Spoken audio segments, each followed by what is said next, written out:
Azul Flakoun, Azul Flawen, bonsoir tout le monde. Merci d'être là pour ce nouveau café littéraire de l'impondérable. C'est le 221e café littéraire de l'impondérable. Et aujourd'hui, je suis vraiment heureux de recevoir mon ami, notre grand poète Ben Mohamed. Avant de lui donner la parole, je voudrais rendre hommage à un ami qui n'est plus de ce monde, saluer sa mémoire. Il s'appelle Mohamed Zahar. C'est un grand physicien, il n'est plus de ce monde. C'est lui qui m'a fait connaître les poésies de Ben Mohamed. Nous étions lycéens. Et donc c'est lui qui m'a fait découvrir les émissions de Ben Mohamed à la radio chaîne 2. C'était il y a longtemps. Alors ce garçon était brillant. Il a fait l'université de Tizi Ouzou, puis l'université de Strasbourg. Et puis il est allé à Chicago pour une communication de 15 minutes. Et là, les Américains ont insisté pour qu'il reste en Amérique. Il est resté en Amérique, mais malheureusement, il voulait rentrer chez lui, en Kabylie, mais il n'avait pas passé l'armée. Donc, ses parents lui ont dit quand même, tu peux venir, il y a quelqu'un qui va t'attendre à l'aéroport. Il est arrivé à l'aéroport d'Alger, malheureusement, ce quelqu'un n'a pas fait son travail, et il a été pris à Béchar. Et au bout de 2 mois, il est devenu une autre personne. Il a fallu qu'un médecin le regarde de près et dise c'est fini, laissez-le partir. Et il est parti, mais il ne s'est jamais remis. Paix à son âme, Mohamed Zahar. Il a été classé parmi les 5 meilleurs chercheurs en physique dans le monde. Pardonnez-moi pour cet hommage à la mémoire de Mohamed Zahar. Ben, c'est à toi la parole. Merci.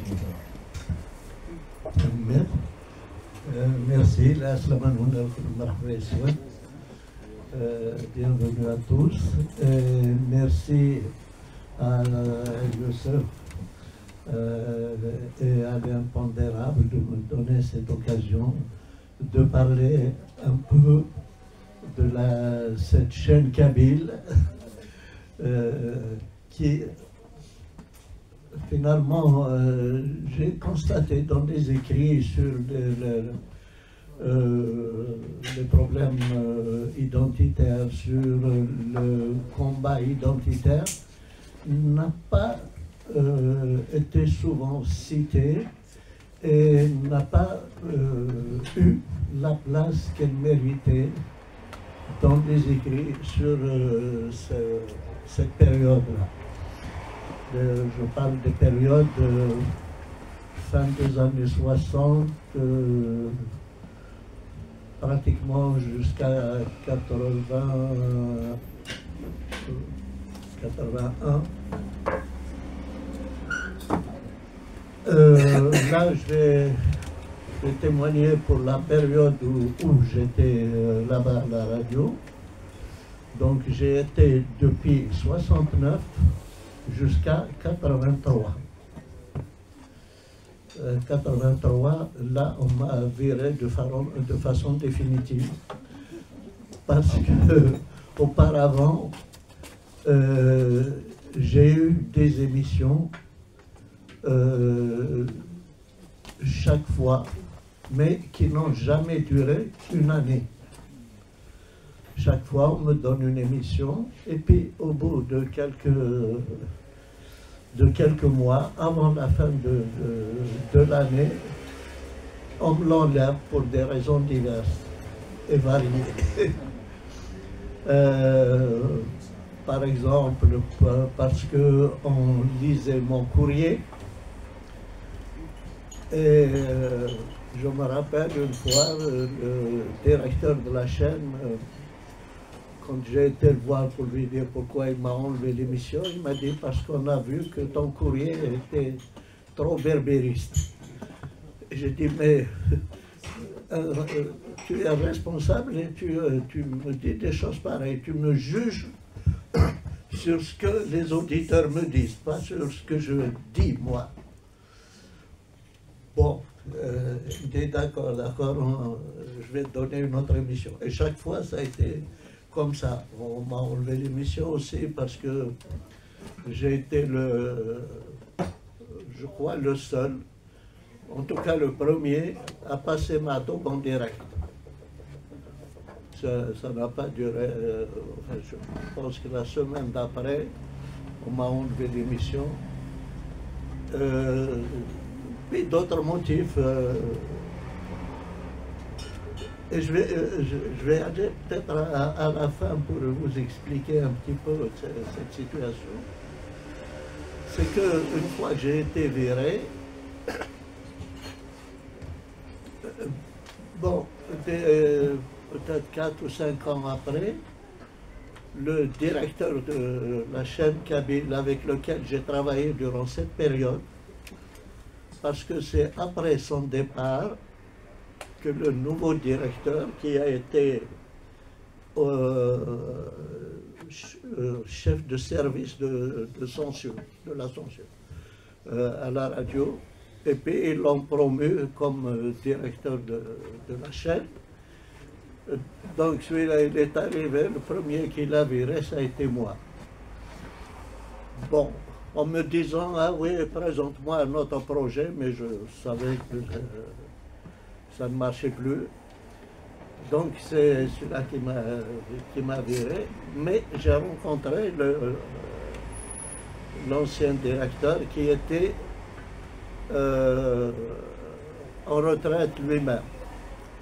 Donc on fait un bout de chemin ensemble, et il me dit, à un moment, il me dit, bon, maintenant je n'ai plus d'obligation de réserve, je peux te dire ce que je pensais de toi quand tu étais à la chaîne. Je dis, ah oui, ben, ça m'intéresse. Il me dit, ben, tu étais le seul berbériste dans lequel j'avais confiance. Je dis, tiens, et c'est pour ça que tu m'enlevais chaque fois des émissions. Il me dit, oui, mais je te donnais toujours d'autres. J'ai dit, oui, c'est vrai. J'ai dit, alors, pourquoi tu avais confiance? Il me dit, parce que tu étais le seul qui, quand je te faisais une réflexion sur ton travail, sur des choses, tu ne m'as jamais dit, ah non, c'est pas ce que je voulais dire, non, je me suis trompé, un truc comme ça. Non, tu as toujours défendu tes positions et avec des arguments que je trouvais valables. Donc voilà un petit peu les rapports que j'avais avec ce directeur. Ceci pour dire que quand même en Algérie, il n'y a jamais eu de texte fixant les limites de la censure, ou fixant les règles à appliquer pour censurer.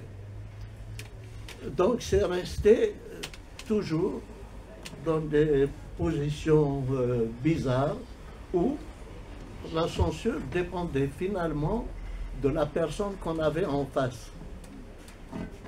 Je pouvais présenter un projet à tel responsable. Il va me dire, ah non, non, c'est pas possible, non, je ne veux pas de ça. Je passe à un autre responsable, il me dit, ah, mais c'est merveilleux, c'est très bien. Voilà, il n'y avait pas de règles, et dans tous les domaines, hein, pas seulement à la chaîne Kabyle. Mais pour revenir quand même aux choses plus politiques, je dirais, moi j'ai toujours aimé la radio depuis que j'ai commencé à connaître ce que c'était la radio. Et je l'ai connue pendant la guerre. La première fois, c'était quand on a brûlé notre école en Kabylie. Donc mon père m'avait ramené à Alger pour poursuivre mes études. Donc pendant cette période-là, j'ai été inscrit, j'ai suivi des études pendant quelques mois. Et là, on avait une radio, parce qu'en Kabylie, on n'avait pas de radio pour ma famille, pour beaucoup de familles, on ne faisait pas rentrer facilement la radio comme ça, avant la guerre du moins. C'était mal perçu de faire rentrer la radio à la maison ou la chanson en général. Donc j'ai découvert la radio pendant la guerre et là on écoutait la radio parce qu'il fallait suivre les informations, il fallait suivre ce qui se passait. Donc j'ai eu mon premier contact plutôt avec cette radio politique.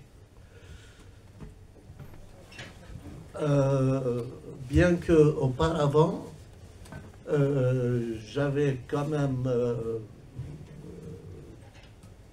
connaissance, j'avais aussi pris contact avec le monde de la chanson,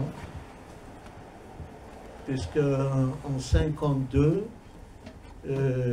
j'ai eu le plaisir d'assister, en 1952, j'avais 8 ans, j'ai eu le plaisir d'assister à un spectacle de Slimane Azem avec Baya Farah, et mon père m'avait amené parce que ça s'est passé dans notre restaurant de l'Arwa Notwassi. À l'époque, mon père était à l'Arwa et après, avec la guerre, il est venu à Alger. Bon, donc j'avais pris contact donc avec la chanson, le caractère social de Slimane Azem, et plus toute l'atmosphère du village qui faisait que ça m'avait fait aimer le langage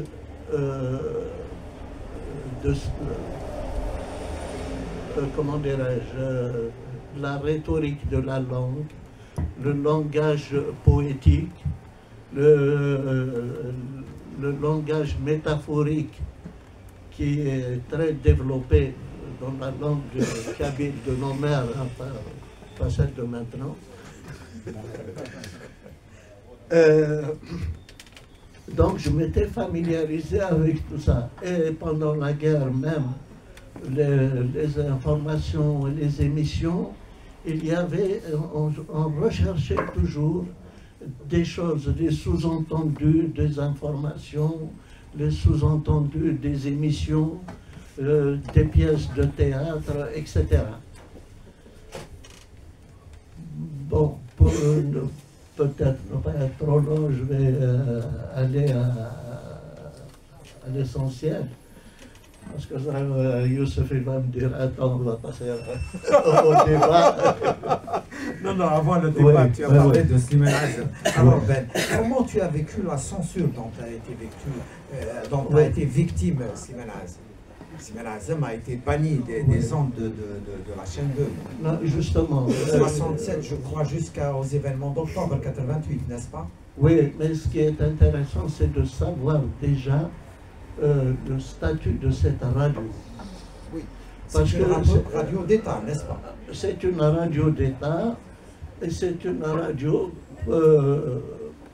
comment dirais-je, vous savez, les premières années de l'indépendance, jusqu'au moment où je suis rentré à la radio.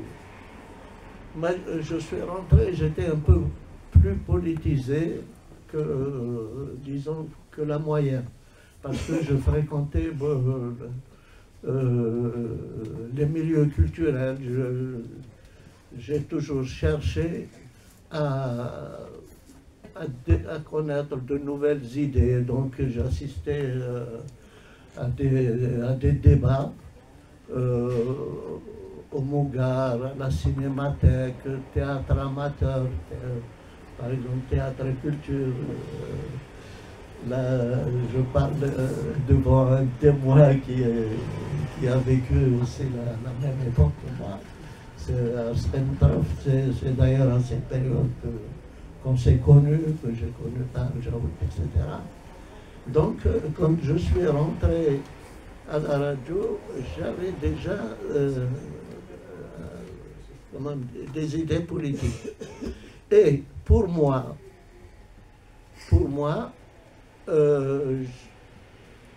la radio, c'est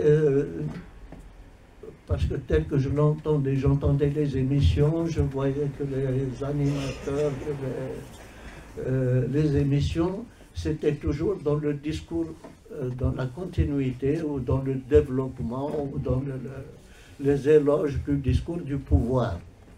Parce que les gens, naturellement, ont pensé qu'à partir du moment où c'est une radio d'État, il fallait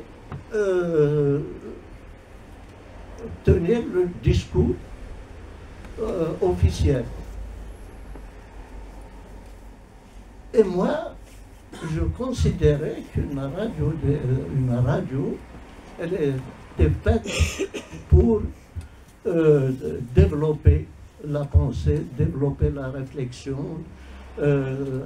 amener du savoir, aider les gens à voir clair dans ce qui se passait dans leur vie, aussi bien politique que sociale, etc. Donc je voyais, j'entendais ce qui se passait à la radio, j'étais en fait contrarié. Et c'est pour ça que j'ai été demander une émission. Et quand j'ai demandé l'émission, quand j'ai demandé la première émission, alors en fait je participais à une émission de Saïd Hilmi, Plume à l'épreuve, une émission de poésie. Et puis comme on a sympathisé, que ma poésie plaisait sur le coup, un jour je demande à Saïd, j'ai dit, est-ce que c'est possible de faire une émission ici? Il m'a dit bien sûr. Et il m'a amené directement au directeur de la radio, de la chaîne Kabyle. Il m'amène, il lui dit voilà, c'est un jeune qui veut faire une émission, il peut la faire. Alors, est-ce que tu as une émission à lui donner? Et l'autre me dit oui, tiens, est-ce que tu peux assurer l'émission du matin? Sabah al-Khair. Tout de suite, dans ma tête, je m'étais dit bon, dans une émission comme ça, on ne peut pas développer des idées. Entre deux chansons, 2-3 minutes de parole, bon, on ne peut pas développer des idées. Mais on peut ouvrir des pistes de réflexion à travers des informations, à travers des proverbes, des poèmes, même des blagues. Raconter des blagues qui ont quand même un sens. Donc j'ai dit tout de suite oui. Donc j'ai accepté l'émission. Et c'est comme ça que je suis rentré à la radio. Et il se trouve que cette émission a commencé le premier jour à Ramadan. Alors, arrivé à 6h30, on commençait à 6h30 du matin jusqu'à 7h30. Après, je montais travailler. Ça m'arrangeait, mais je m'étais dit, Ramadan, tu vas m'écouter le matin. Mais, quand même, j'ai demandé l'émission, j'accepte, je fonce. Donc, j'ai commencé l'émission. Alors, j'arrive devant le studio, il y a quelque chose qui me vient à l'esprit. Je me suis dit, bon, je vis à Alger. À Alger, je parle comme tous les Algériens. C'est un bon khlalol, un mélange de kabyle, d'arabe, de français. J'ai dit, mais maintenant, je vais parler au kabyle, dans une chaîne kabyle. Comment faire pour ne pas me tromper? Et c'est là où j'ai pensé, j'ai dit, je parle à ma mère. Pour deux raisons. Ma mère ne parle aucune autre langue que le kabyle. Je m'entendais très bien avec elle. Et autre chose, ce que je ne dirai pas, je ne dis pas devant ma mère, je ne le dirai pas à l'antenne. Parce que je rentre dans des foyers kabyles par effraction. Alors je n'ai pas le droit de dépasser les limites acceptées par cette société. Donc voilà mon principe de base. Et ces principes-là me suivent à ce jour. Pourtant ma mère est décédée depuis peut-être une dizaine d'années, mais jusqu'à maintenant, quand je dois parler au micro en kabyle, je parle à ma mère. Ça me permet d'ailleurs de renouer un petit peu des relations avec elle. Bravo, Bert. Voilà. Alors, juste un mot sur Slimane Azam, après on va donner la parole et tu vas rebondir. Voilà, bon. Je savais que ça allait arriver. Ah, bah oui. Alors, Slimane Azam, comment j'ai perçu ça? Ça s'est fait en 67. Ça a été, il a été censuré après la guerre des 6 jours. Et alors, ce que j'ai appris, à l'époque, je n'étais pas encore à la radio, mais ce que j'ai appris comme ça dans les coulisses, c'est que le nom de Slimane Azam a été rajouté au stylo sur la liste des chanteurs qui avaient pris position pour Israël à l'époque. Donc il y avait Johnny Hallyday, Reznavour, enfin je ne sais pas, toute une liste de chanteurs. Et la liste a été faite par le ministère de l'Information et il semblerait que son nom aurait été rajouté au stylo. Mais quand je suis rentré à la radio, un jour j'ai eu l'occasion d'aborder le sujet avec ce directeur de la radio. Je lui ai dit, mais pourquoi ça a été interdit? Et il m'a dit ça, que son nom était rajouté au stylo. J'ai dit, mais alors, pourquoi tu n'as pas cherché à savoir qui a rajouté ça au stylo? Pourquoi tu n'as pas appelé le ministère pour demander ce que c'est que cette histoire? Il m'a dit, tu sais, en fait, il y avait je crois qu'il y avait déjà l'article 120 du FN, pas encore. L'article va venir plus tard. Mais, mais dans les faits, il existait quand même. Bien sûr. Voilà. Donc, c'est pour ça que j'ai toujours dit, en Algérie, on n'a eu que des chefs, on n'a jamais eu de responsables. Parce que cet homme-là, s'il était un vrai responsable, il l'aurait appelé. Mais comme il était chef, il s'est dit, oh là là, peut-être je vais avoir des problèmes en posant cette question. Voilà. Donc il n'a jamais posé la question. Merci Ben. Voilà. Alors maintenant, on donne la parole à la salle. L'idéal, c'est que les interventions soient assez courtes et précises, concises. Merci. Ma chère.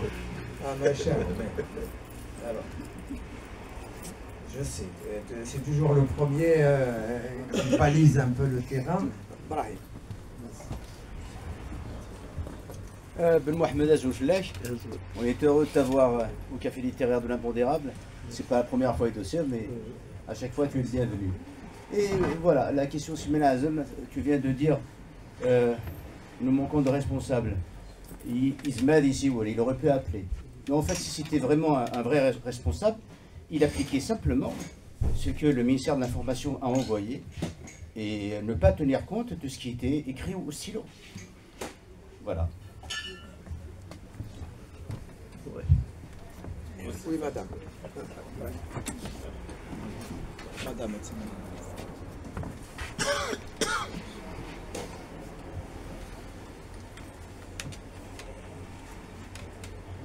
Bonsoir. Voilà, je voulais justement rebondir par rapport à la langue. Alors, je suis désolée, je suis un peu timide, j'essaie de me forcer. Donc, c'est par rapport à la langue, parce qu'il m'est arrivé une aventure et j'aurais bien aimé avoir votre ressenti par rapport à ça. En somme, moi j'adore la langue kabylie parce qu'effectivement, au niveau de la sonorité et tout, je vois ma grand-mère, moi vous m'avez beaucoup ému sur ce que vous disiez par rapport à votre maman et comment vous communiquiez. Je trouvais que, voilà, moi j'écoutais cette langue de ma grand-mère et c'est vrai qu'il y a différentes choses parce que je me souviens que ma grand-mère ne parlait pas véritablement, elle parlait il me semble, le kabyle authentique parce que même les enfants, quand ils parlaient, il y avait, voilà, je ne sais pas, vous allez mieux m'expliquer. Par contre, je vais arriver directement sur le sujet. Moi, on m'a demandé un jour de traduire les textes de Het Mengele en arabe et de les mettre en scène. Moi, pour moi, ça a été une offense suprême. Parce que, je vous dis, je ne comprends pas la langue kabyle, mais il y a des sonorités. On n'a même pas besoin de la comprendre parce qu'il y a la langue et la musique qui vont de pair aussi. Hein. Et en fait, je trouve que c'est une langue tellement belle que même dans la sonorité et tout, on a toute la poésie, on a tout ça qui revient. Alors je voulais avoir votre sentiment sur ça. Pour moi, je trouve que c'est, je ne sais pas comment l'exprimer, mais je pense qu'il y a des langues qu'on ne peut pas traduire parce qu'elles emmènent tellement de poésie et tellement d'histoire et tellement de patrimoine, parce que c'est l'oralité en fait. Et la radio, comme vous la portez aujourd'hui, je trouve que c'est une belle communion avec cette langue qui est aussi écrite. Parce que bon, j'ai un peu lu ce que Het Mengele disait sur la langue, la difficulté aussi dans la traduction écrite, mais cette oralité, elle est magnifique, quoi. Donc la question c'est, est-ce qu'elle peut être traduite véritablement dans le cadre littéraire en arabe, et comment cette langue peut être mise sur une scène en arabe, par exemple, est-ce qu'on sera fidèle à cette langue? Voilà ma question. Merci. Bon, à propos de traduction,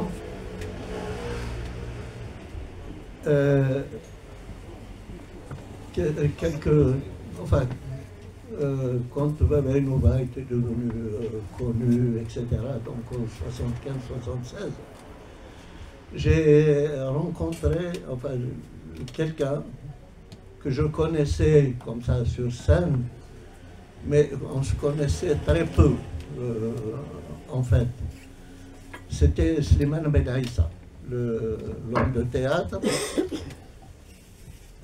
qui à l'époque, il était à Théâtre et Culture, dans une troupe où il faisait des créations surtout collectives. Donc j'aimais bien ce que ce théâtre faisait, mais c'était l'époque de la sécurité militaire où tout le monde avait peur de tout le monde. Donc on se rencontre à Alger, rue Ben Mehdi, on fait un bout de chemin ensemble.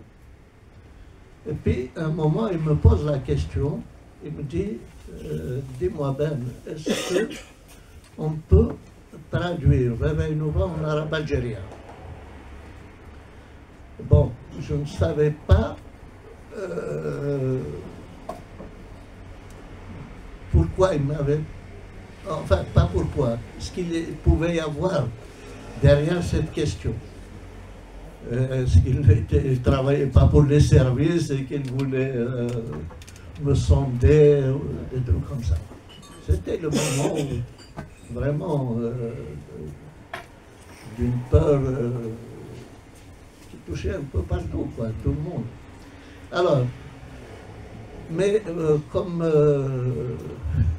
ce que je dis toujours, comme j'ai pas beaucoup de mémoire, chaque fois que je me trouve devant une difficulté comme ça, une question difficile, je décide de répondre franchement. Comme ça, si j'ai des problèmes, je les ai pour mes idées. Très bien. Alors, je dis, écoute, c'est vrai que le vocabulaire, on peut le traduire. En arabe dialectal, c'est pas un problème. J'ai dit, mais pour l'auditeur, ça ne sera plus le même sens. Parce qu'il y a des tas de références derrière les mots qui sont complètement différentes des références qu'il y a derrière les mots arabes correspondants. Donc, ce n'était pas possible de traduire dans ce sens. Ça, c'est le premier aspect. Par contre, la dernière émission que j'ai faite à la radio, c'était une émission où je traduisais vers le kabyle des poèmes, des poètes du monde entier. J'appelais ça le Tamurtim Diazen. Il y a ouvert des doors Tamurtim Diazen.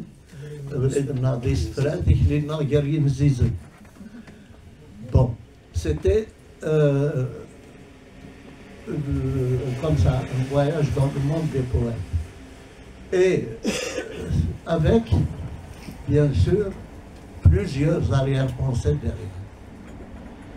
La première, je voulais montrer au public, à l'auditeur kabyle, que la poésie, c'est pas seulement la rime.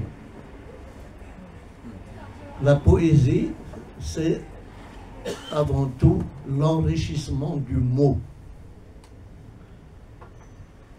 et l'enrichissement des idées.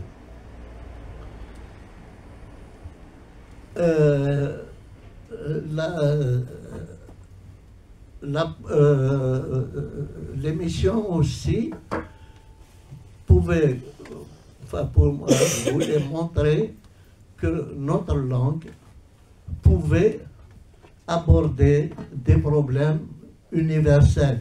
Ce n'est pas seulement une langue de la cuisine. Parce que c'est ça, on maîtrisait tellement cette langue qu'on disait, bon, même les Kabyles le disent. Bon, donc deuxième élément, c'était ça, c'était de démontrer que c'est une langue comme une autre, qui peut traduire des idées universelles. Troisièmement, sur le plan politique, je pouvais dire, parce que finalement, les poètes du monde entier souffrent de la même chose, du manque de liberté. Ils ont cette soif de liberté. Donc, en faisant parler des poètes du monde entier, je parlais surtout de la réalité algérienne. Alors, je parle de prison, je parle de liberté, de démocratie, mais j'impute ça à Pablo Neruda, à Najib Hikmet, à Chikaya Outomsi, à plusieurs poètes. Et comme ça, si les responsables de la radio me disent « Pourquoi tu as dit ça ?» Je dis « Non, c'est pas moi, c'est lui. » Donc c'était une belle façon de dire ce que je voulais dire, tout en échappant à la censure. Je crois avoir tout dit là-dessus. Tout à fait. Ceci dit, on dit traduire, c'est trahir. Il y a de très belles traductions en langue arabe de la poésie d'Aït-Maglet. Je trouve que parfois elles sont meilleures que les traductions en langue française. Seulement.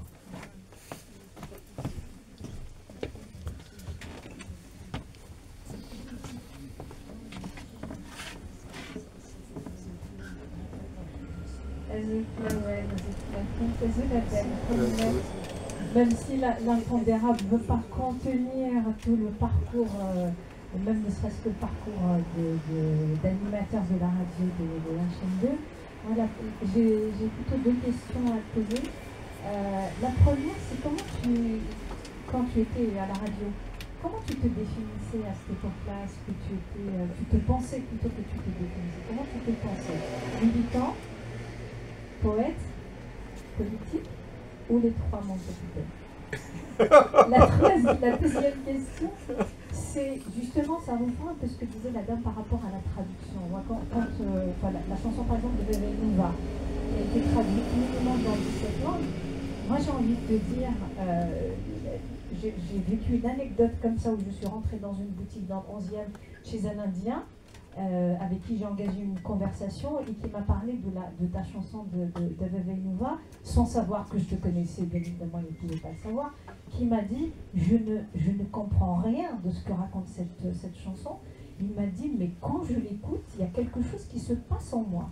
Donc j'ai envie de te dire, mais qu'est-ce que tu mets en tant que amoureux de la poésie, amoureux de la Kabylie, qu'est-ce que tu arrives à mettre dans tes chansons? Ce n'est pas que la Veve Nuva, mais qu'est-ce que tu mets dans tes chansons pour que nous, ça nous tire les larmes quand on écoute ce genre de chansons et que ça nous fait penser à cette terre et à ce pays et à cette langue.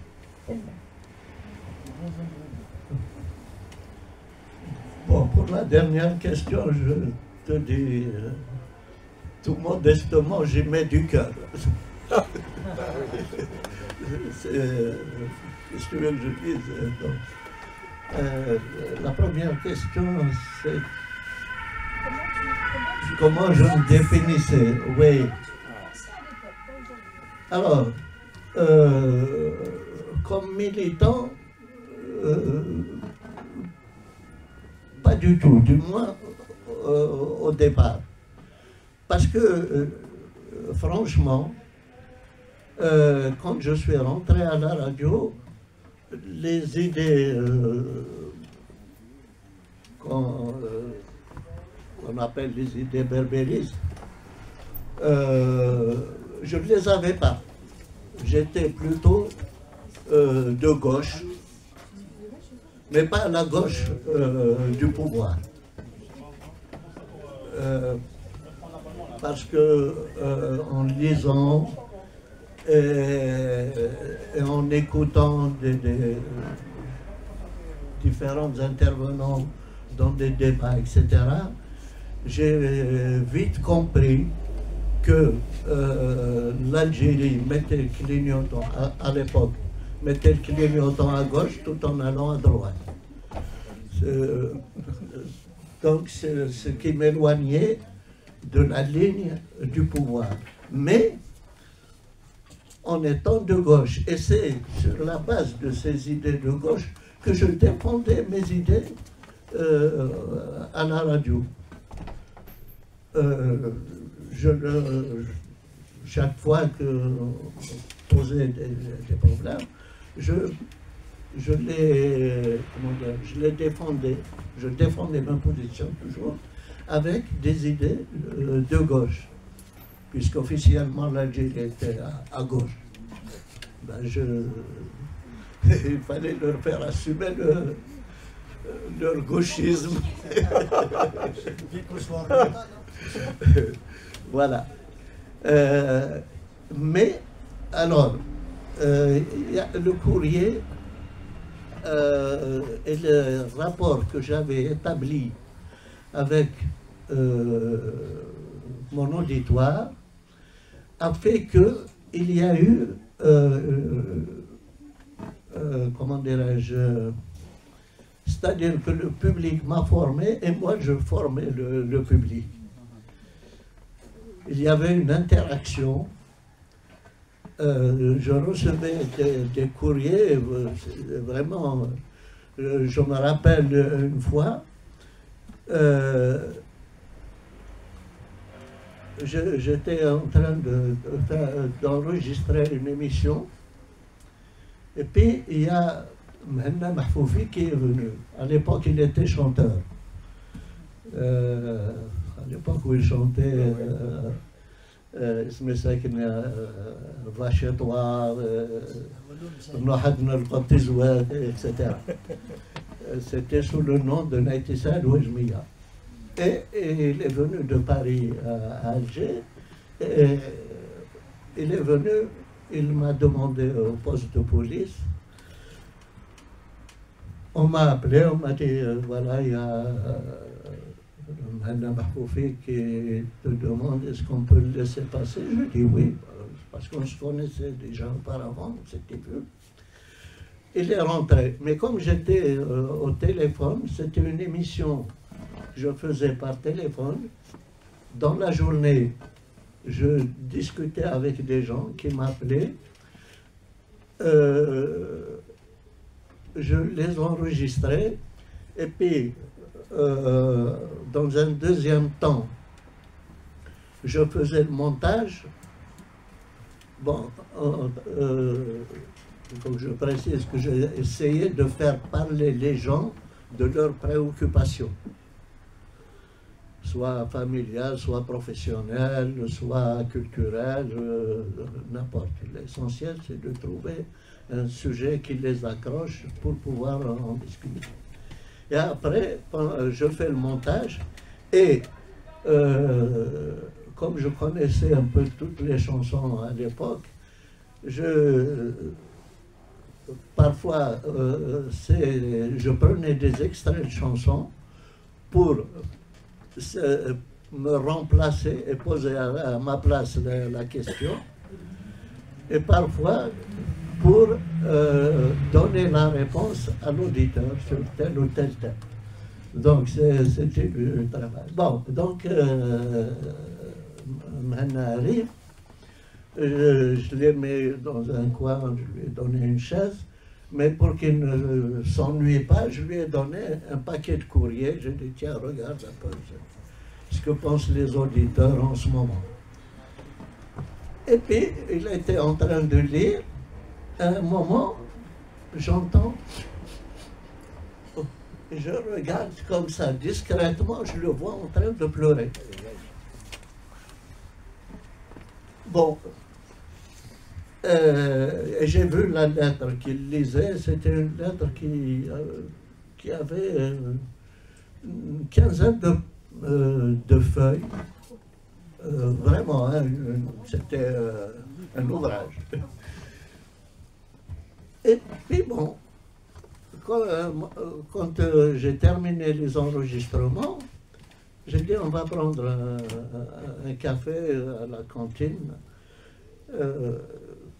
avant d'entamer la deuxième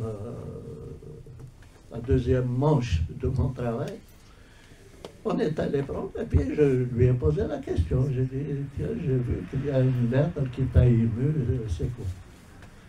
Il m'a dit, aujourd'hui tu m'as ramené à la vie. Je dis, comment? Il m'a dit, parce que ces choses-là que j'ai trouvées dans la lettre, je les pensais en France, tout seul, mais je pensais que j'étais seul à les penser, parce que surtout qu'il fréquentait le milieu de l'amical et tout ça. Il m'a dit, sur les problèmes identitaires, hein, la langue et tout ça, il m'a dit, je pensais que j'étais seul à penser des choses comme ça. Et il m'a dit, aujourd'hui, j'apprends que je ne suis pas seul finalement. Finalement, je suis normal. Voilà. Donc,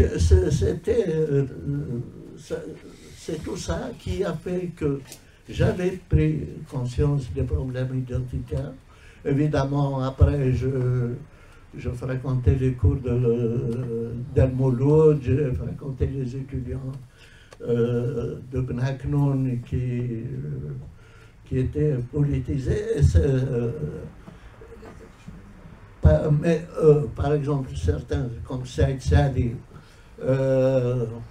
il y avait Vlaid Al-Loul, qui était étudiant en géologie avec Idir. Il y avait un autre, je crois que c'était Saïd Wahyoun.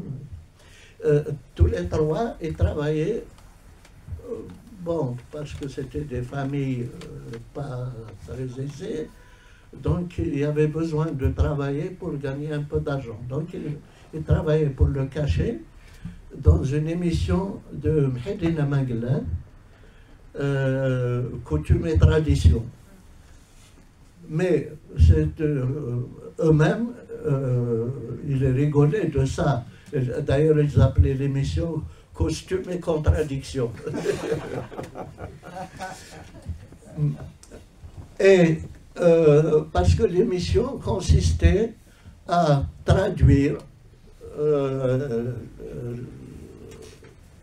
comment il s'appelle, en auto, le droit coutumier kabyle, sans expliquer quoi que ce soit. Il traduit voilà, quelqu'un a volé une poule, on le condamne à tel truc, quelqu'un a dépassé la limite du champ de tel, on le condamne à tant.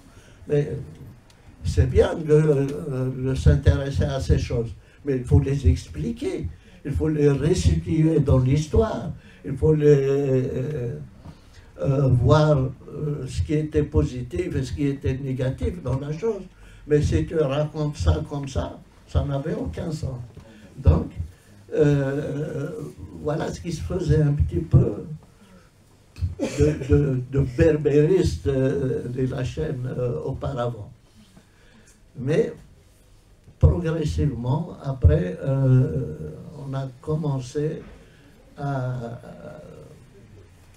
sortir un peu des limites qu'aurait voulu fixer le pouvoir. En disant quand même une chose, que au départ, à l'indépendance, juste après, il y avait des gens qui voulaient carrément supprimer la chaîne kabyle. Et l'idée est revenue, même par la suite. De temps en temps, l'idée leur vient de supprimer la chaîne. Alors, en 62, 63, les premières années, il y avait des gens dont on n'aurait jamais soupçonné cet amour pour la chaîne, par rapport au travail qu'ils ont fait par la suite. Mais, à l'époque, ils se sont avérés très efficaces dans la défense de la chaîne. Je pense à quelqu'un comme Cheikh Nourdi. C'est Ismaël. Hein? C'est Ismaël. Ismaël. C'est Ismaël. Ah, on parlait des gens que tu connais.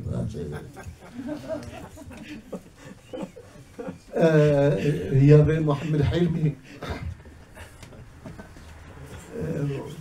Et d'autres encore. Hamid. Ismaël, bon, c'est un ami. Bon, il est décédé maintenant. Mais c'est quelqu'un qui est venu pour gagner des cachets. Voilà. Et il n'était pas le seul. Il y avait beaucoup. Pas la même chose. Non, non, justement. Il y avait des gens comme Shkar, comme Mohamed Sherif, c'était pour semer l'idéologie arabo-islamique. C'est pire. Alors que c'est Ismaël, ils s'en foutaient de tout ça. Hamid. Justement, Ben, à propos de la suppression, de la possible suppression de la chaîne, je sais que sa puissance a été diminuée. On vit malheureusement en Oranie. Encore aujourd'hui, quand je te présente à ma mère, il faut que je restitue toutes ces Ben qui a fait ceci, qui a fait cela, parce qu'on ne connaissait pas. Et est-ce que tu sais à quel moment l'idée de réduire sa puissance a été effectuée? Ça, c'est une première question. La deuxième, est-ce que les discussions avec Mouloud Mabri ou peut-être d'autres penseurs ont influé sur les émissions que tu faisais? Est-ce qu'il y avait, voilà, est-ce qu'il y avait des partages d'idées, des choses comme ça? Et la troisième question un peu générale, est-ce que la chaîne de tes émissions en particulier ont participé au maintien de la langue kabyle dans l'algérois? J'ai pas compris la dernière. Est-ce que la chaîne 2 Oui. et tes éditions ont participé au maintien de la langue kabyle à Alger? Puisque les gens s'arabisaient pas mal à Alger. Il y a beaucoup de gens qui témoignent, ils disaient la radio, j'ai écouté récemment Lawa qui disait c'est grâce à la radio que j'ai appris le kabyle, que la langue kabyle est restée voilà, à la maison. Voilà les trois questions factuelles que je voulais poser. Alors je te dirais même mieux pour cette question. Je me rappelle, j'étais au ministère de l'Éducation. De temps en temps, j'avais des collègues arabophones qui venaient me voir, me dire Ah, hier, j'ai écouté la chaîne Kabyle. Non, ربك انت وانت فاهم القبيلي. Alors, le gars, il me dit, je préfère écouter la chaîne 2 que d'écouter la chaîne 1, parce que à la chaîne 2, je me sens en Algérie, alors que la chaîne 1, ça m'envoie en Égypte. Vraiment, hein, et ça, je l'ai eu plusieurs fois. Bon, la puissance des émetteurs. Alors, et même les horaires, à un moment donné, elles sont oui, découpées entre 9h et... Ça changeait. Alors après, ça dépendait des ministres, ça dépendait du directeur. Par exemple, à un moment où la chaîne émettait de 6h à 9h, ensuite de midi à 15h, ensuite de 18h à 21h ou 22h. À l'époque où il y avait un moment, Bachir Boumaza, qui n'avait rien de berbériste, et il passe, là-bas il était ministre de l'Information, il passe à la radio, et, bon, on lui donne, il dit combien de temps vous émettez, il dit tant. Ah non, il faut augmenter. Il a augmenté. Il a fait augmenter comme ça. Mais bon, il se peut qu'un autre ministre arrive et dit ah non, c'est trop, ils vont baisser.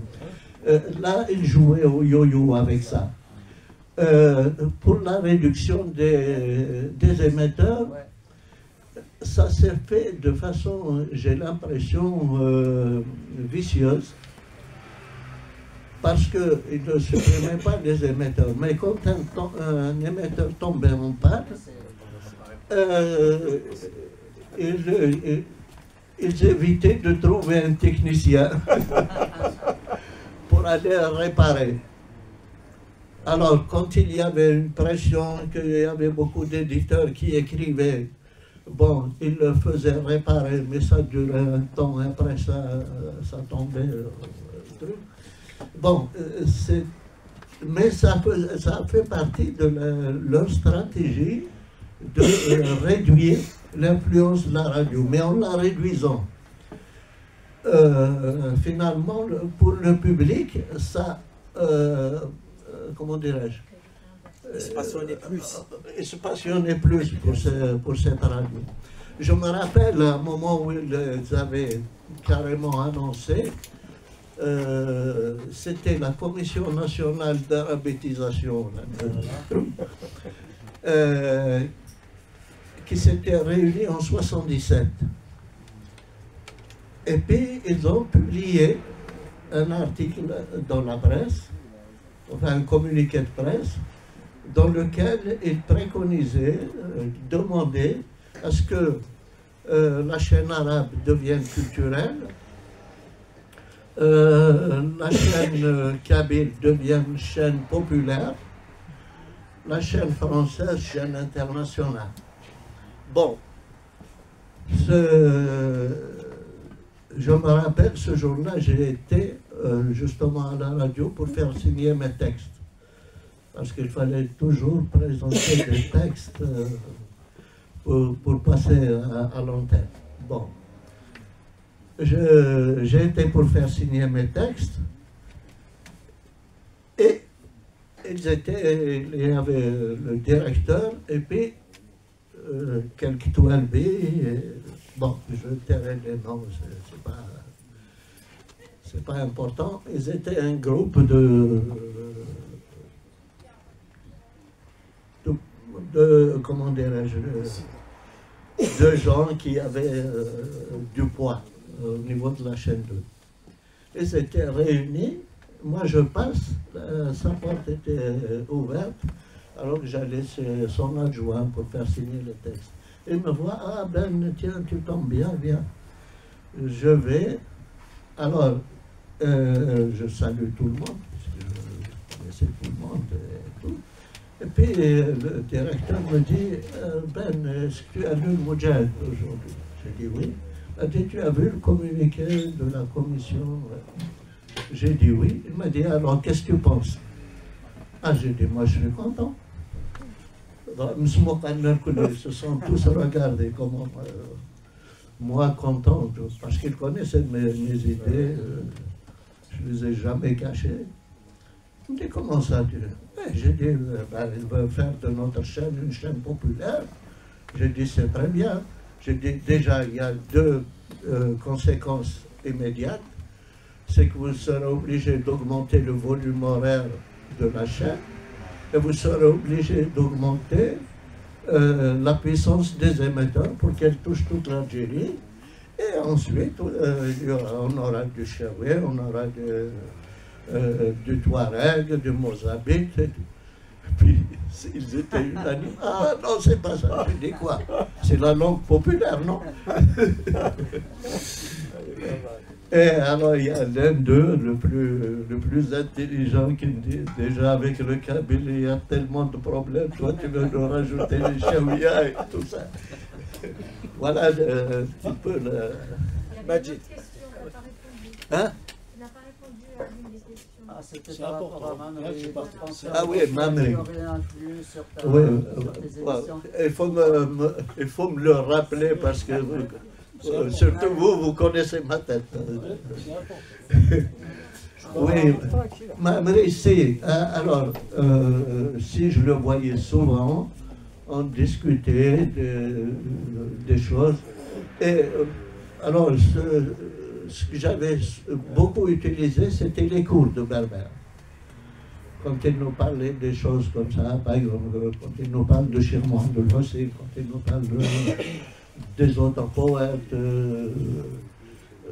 dont on ne parlait pas beaucoup, parce qu'à part Simhan Mohamed, les autres poètes, on n'en parlait pas. Donc, j'ai glissé des informations sur ces poètes, même des extraits de leur poésie. Voilà, c'était dans ce sens. Et même sur autre chose. Une fois, on est sorti du cours, et puis on a fait un bout de chemin rue des Douches. Et il nous a parlé de Ibn Khaldoun. Bon, alors on avance, et puis je lui ai dit, écoute, explique-moi une chose. Il me dit quoi? J'ai dit, c'est Ibn Khaldoun, nous on le revendique, les Arabes le revendiquent, et alors il me donne cette réponse géniale. Il me dit, pour un homme de cette envergure, on est obligé de tenir compte de ce qu'il dit lui-même. Il dit, et lui-même, il a dit dans ses écrits que sa famille était originaire du Yémen et qu'ils étaient venus 4 ou 5 générations avant lui. Il a dit, ça c'est un fait, on ne peut pas nier qu'il est d'origine arabe. Il me dit, mais lui, il est né chez nous, il est né au Maghreb. Il a étudié au Maghreb. Il a une culture maghrébine. Et son œuvre est le produit de sa culture, pas de son origine. Il m'a dit, donc aujourd'hui, ils peuvent revendiquer son origine, mais ils ne peuvent pas revendiquer son œuvre. Or, qu'est-ce qui est important chez nous, dans Ibn Khaldoun maintenant, c'est son œuvre. Donc voilà. مجد كاس كان ميكرو اعمر كاس اعمر بريسي ابعد ما تشافش اسماعيل دلاني رابيدمون اعمر Rapidement, je vais dire une chose. تسلم. ايه عادي تسلم. C'est bon, c'est bon. Alors, vas-y نسلم Donc, Abel. Bon, écoute, c'est l'histoire qui va la reconnaître. Je te pose une question directe. Elid et le Ounas, est-ce que c'était par rapport à ce midi à la chaîne, il supprime la chaîne? Non, c'est des racontages, je ne sais pas quoi. ميرسي عمر Où est-ce que Non, ils n'ont pas supprimé la chaîne. Ils m'ont enlevé l'émission, mais après ils m'ont donné une autre. Oui, je l'ai dit tout à l'heure. Je l'avais raconté. Voilà. Monsieur Ben, dans le film de la censure, au début des années 70, il y avait une pléiade de groupes de chanteurs berbères, de la chanson revendicative, dont tu faisais partie, hein, tu es dans le milieu de mien. Mais j'aimerais bien, dans les faits, comment est-ce que cette censure-là, parce qu'on a censuré des chanteurs, comment dans les faits, dans le réseau intérieur, comment ça se passait cette censure? J'ai été à l'intérieur. Comment est-ce passé réellement dans les faits cette censure? D'abord, avant Slimane Hazm, il n'y avait pas à ma connaissance. Si, il y a des chanteurs qui ont été censurés, mais c'était des chanteurs qui avaient rejoint, comment dirais-je, qui s'étaient alliés à la France. Il y avait la chaîne Kabyle, j'ai connu un, c'était Bellot. Il y avait un autre, je ne l'ai pas connu, mais j'entendais ses chansons, c'était Ali Louche. Ces gens-là, après l'indépendance, effectivement, on les a censurés. Mais les autres, personne n'a été censuré. La censure, c'est venu bien après. Si, il y avait aussi une autre forme de censure, mais ce n'était pas une censure officielle, c'était une censure plus morale, qui était faite pratiquement par le discothécaire, qui du reste avait fait un travail extraordinaire. D'ailleurs, c'est depuis qu'il est mort que la discothèque de la chaîne Kabyle s'est disloqué, tout le monde venait voler ce qu'il voulait, etc. Mais du temps de ce discothécaire-là, c'est le bonhomme qui prenait le soir toutes les bandes passées dans la journée, il les repassait le lendemain matin sur les grands magnétophones là, et déroulait la bande jusqu'à la fin et il l'a réenroulée. Parce que sur une bande, quand il y a 4-5 chansons et que tu ne passes qu'une seule chanson, il y a après un décalage au niveau de la bande, donc il risque de se casser. Alors pour sauver les bandes, il faisait dérouler toute la bande et l'enrouler. اسمي سماج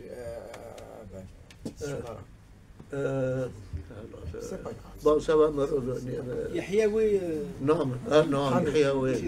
Yahyaoui, c'est lui qui a été la catastrophe.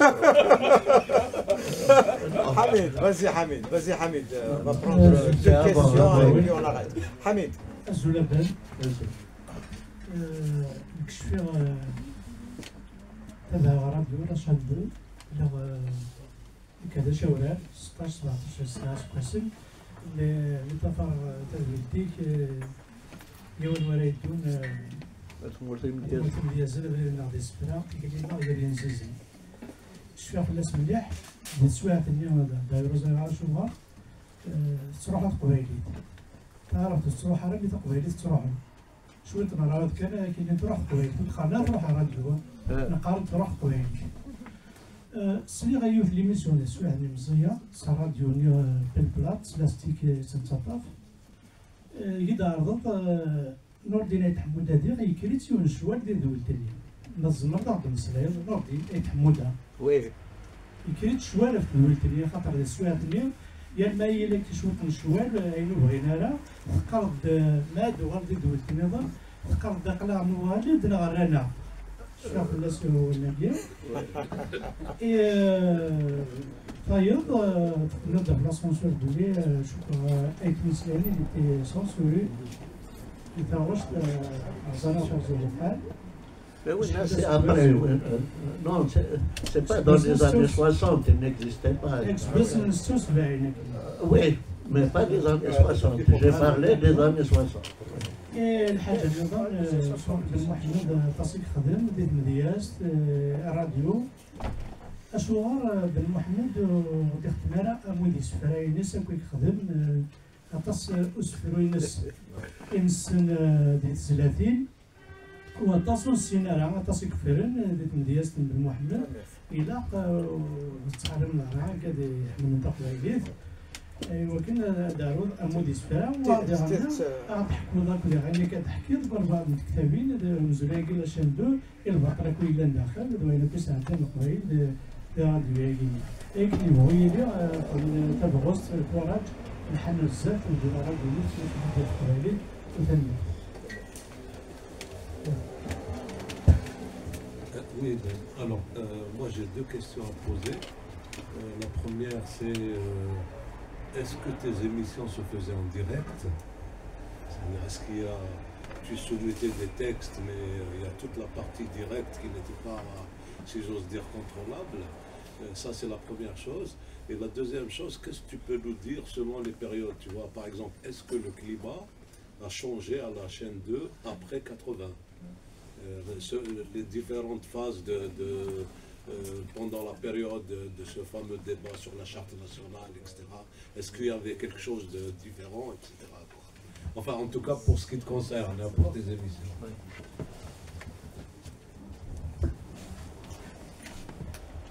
Oui, pour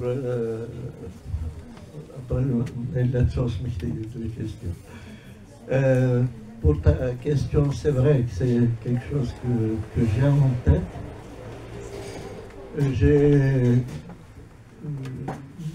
J'ai en projet 3 ouvrages. 2 volumes de poésie et un, je ne sais pas si on peut appeler ça mémoire ou essai, ou, enfin,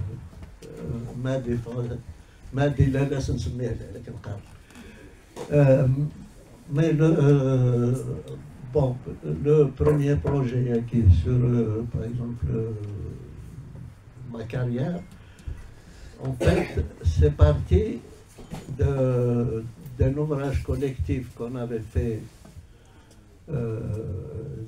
mais qui a été publié en Algérie. C'était ce livre publié par les éditions Coucou, par Saïd Larbi, Algérie arabe, en finir avec l'imposture.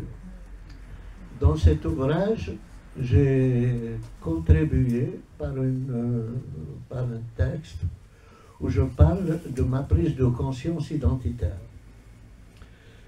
Et quand le livre est sorti, Saïd Larbi m'a demandé, il m'a dit, il faut que tu étoffes ton texte et on va en faire un livre à part.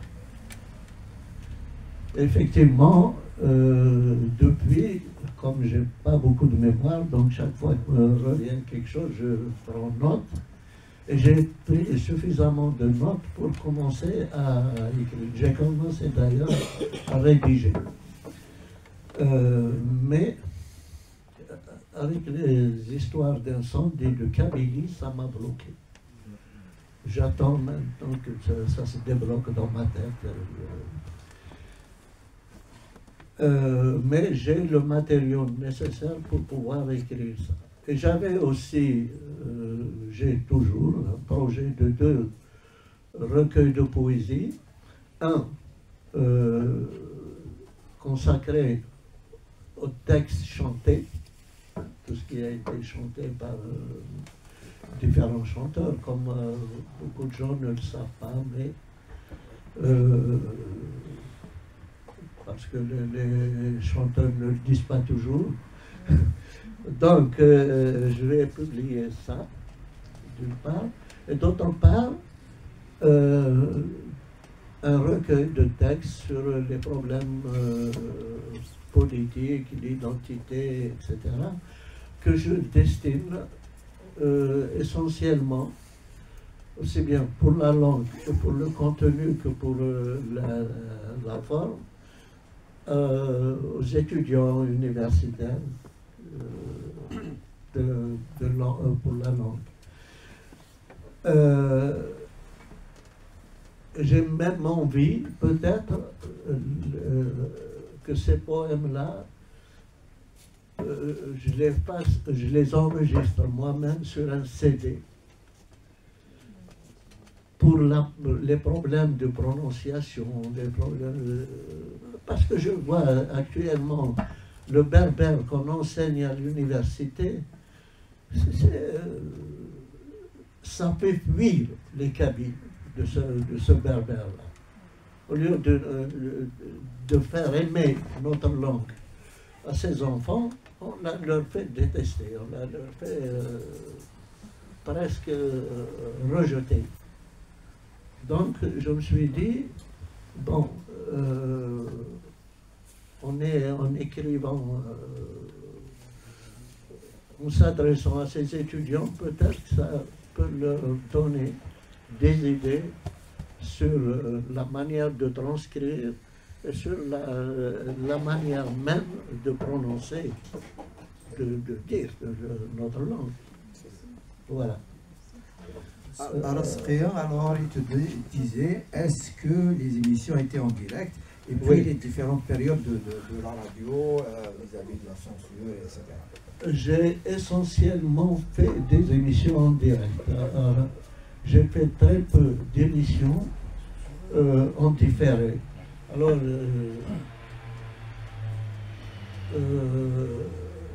j'ai toujours préféré le direct pour justement ces histoires de censure. Parce que par contre, celle que j'ai enregistrée, bon, c'est parce que je n'avais pas d'autres moyens de le faire. Voilà. J'ai fait par exemple des émissions la nuit. C'était de 5 à 10 minutes. Fabra Seguer, l'heure du soir. Et une autre émission plus tard, de la même durée à peu près, c'était encore la nuit. Je divaguais.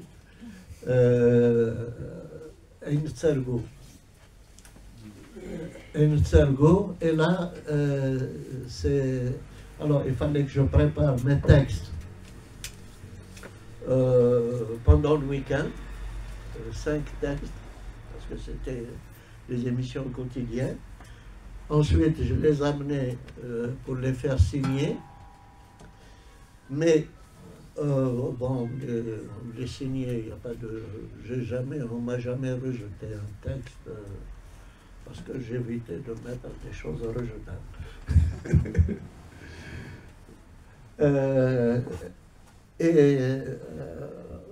Une parenthèse à propos de cette émission-là, parfois, quand on écrit 5 émissions sur des sujets différents, parfois la source se tarit. Donc, ce que je faisais, j'allais faire un tour au musée des Beaux-Arts. Et alors, ça m'a toujours impressionné. J'arrive, il y a déjà un gardien devant la porte qui te regarde de travers comme ça, qui va me déranger, etc. Il était en train de discuter avec son copain, parce qu'ils sont toujours deux, et puis je le dérange. Donc je commence à visiter, parce qu'à travers les tableaux, là, je récoltais des idées à développer après. Donc, ce que je rêvais. Et alors, en marchant, ça m'a rappelé toujours les films d'horreur, là, quand on entend une personne marcher dans des trucs vides, paf, paf, mais pas celui du gardien là qui me suit. Et même à la limite, la poussière était telle sur le parterre qu'on laissait les traces de nos pas derrière. Bon, ça c'est une parenthèse. Pour vous dire, voilà un pays où on ne visite pas les musées.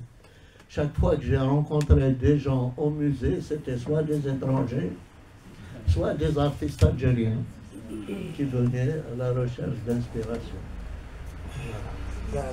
La deuxième question. Alors, les différentes périodes, bon, c'est un peu délicat comme question, hein. Mais bon, les différentes périodes de la radio, probablement par rapport à la censure, c'est ça? Oui, voilà. Moi, de toute façon, j'ai dit que j'ai été viré en 80. Je pense que c'est dans la continuité des conséquences, si tu veux, des événements de 80. C'est pour ça qu'ils ont changé ce directeur. Parce que l'autre directeur, il était membre du FLN, bien sûr, mais c'était quand même un professionnel, c'était un enfant de la radio. Il était dans l'émission enfantine arabe du temps de la France. Donc c'est quelqu'un qui a quand même des rapports un peu plus sains avec la radio.